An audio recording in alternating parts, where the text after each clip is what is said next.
Hi, my name is Spencer Rivera. I'm going to talk about the poverty and the distribution of wealth that we have today in America.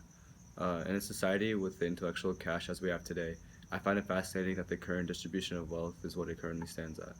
With a nation full of socially sensitive people, America should not have the poverty issue to the extent at which this problem currently presents itself.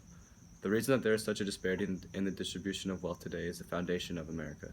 Corporations have the most power because they have the largest incomes.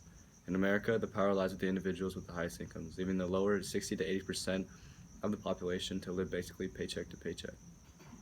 From my personal life experience, I know the first-hand struggles that come along with living below the poverty line. After hard economic times, accompanied with other personal family issues, I was left as an adolescent trying to find my life with balancing school, personal and family life, and overcoming the struggle of poverty. These circumstances created a multitude of challenges in my life, including accessing school supplies, transportation, food, housing, and other daily struggles.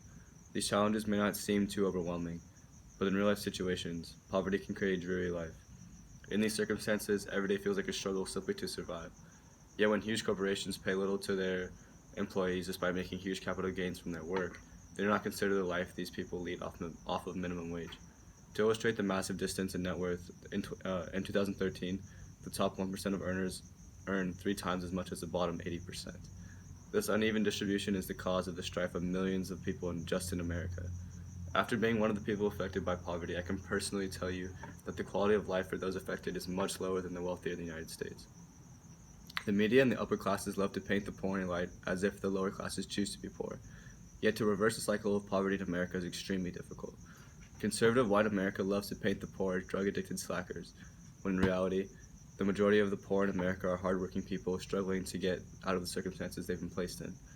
The government needs to take action to permanently lift the disadvantaged out of their current circumstances. Instead of spending billions of dollars on military expenses, the American government needs to consider the strife of the lower classes. Thank you.